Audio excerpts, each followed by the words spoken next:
So now I'd like to introduce our next speaker. She's a local nurse known as Anna, the No Jab Nurse. She speaks from experiences, direct experiences that she has seen behind the front lines of the medical industry, and she's a first-hand witness to talk about how injured victims are affected by policies in the medical industry. Please welcome Nurse Anna Spores.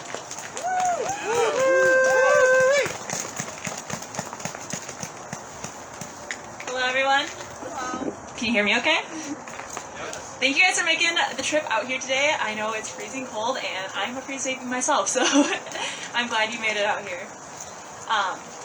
So, let's see where my notes are.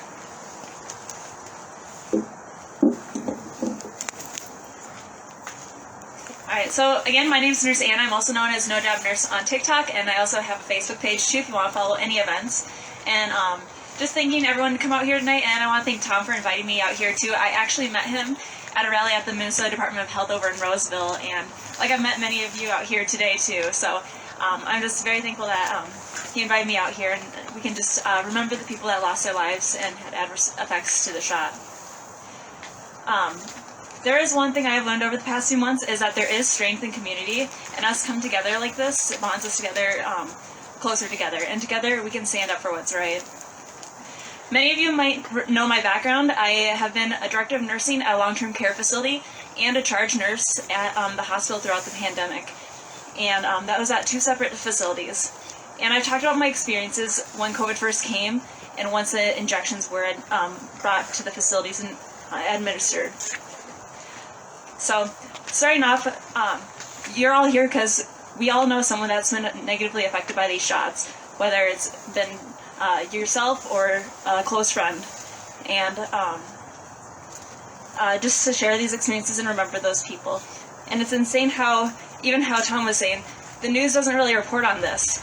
And even when we try to talk about it, it gets censored because it doesn't follow the narrative, and it doesn't make them money in the end.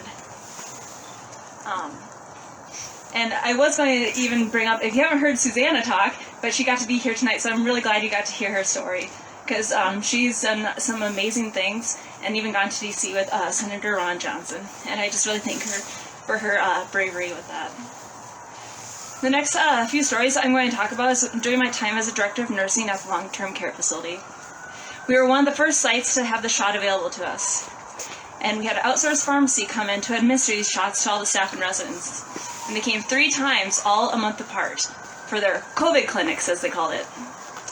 One of my jobs there was to monitor everyone, both patients and staff members, after receiving the shot, to see if there's any adverse effects. The first time I did that, it went very well. However, the last person I had to take care of, she came up to me and she's like, I just finished my survey. It was great. It's such a positive experience. And as she was talking to me, she became dizzy and eventually got very sensitive to the lights and actually got sent home right before her shift. The next day I found out over 10 people had called in for their shift due to the shot clinic that day.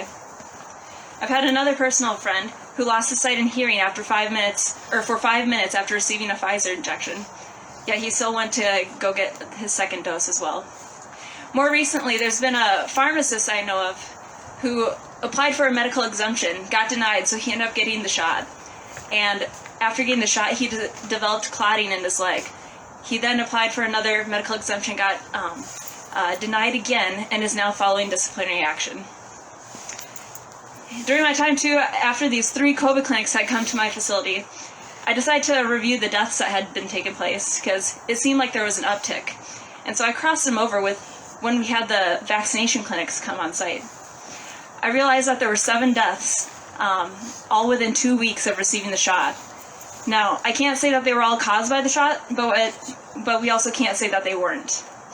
And these deaths were not labeled as COVID injection deaths, but I can tell you a lot of them were stroke, heart attacks, and other related symptoms.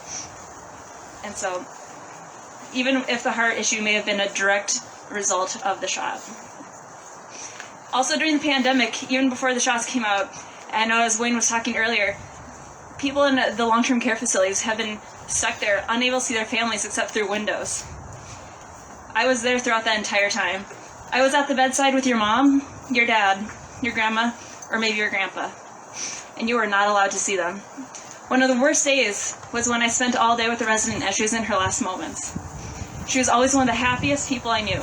She was always asking about her family and asking how their travels went, and she would always show me pictures. She just loved talking about her family. That night she passed away. In the morning, I connected with her daughter of the individual who had passed, and the daughter was bawling over the phone, and she told me, "I think I did what was right by not coming to see her because of COVID." And that was one of those moments where it just hit me again, where this is not right. One common theme I've seen and heard from every person I took care of is that they would rather see their family and die than suffer alone.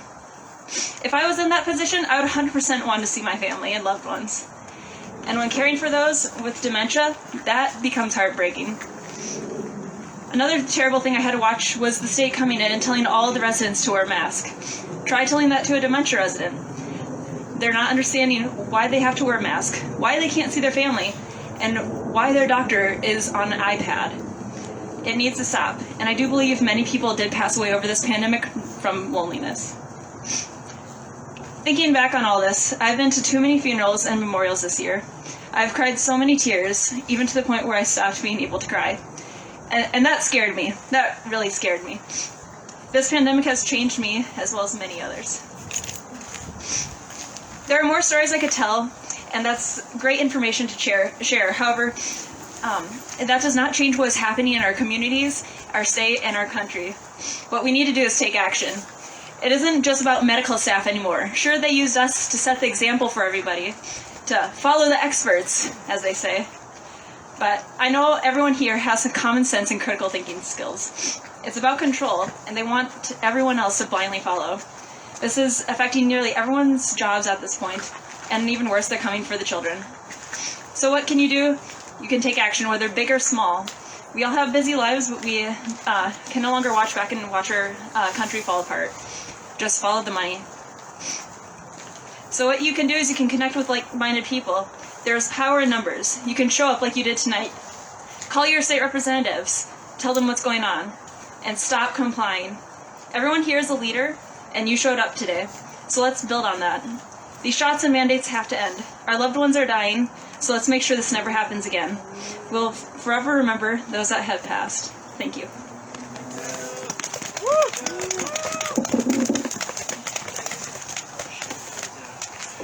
Thank you, Anna. Thank you. And thank you, diehards, for coming out here in this cold weather.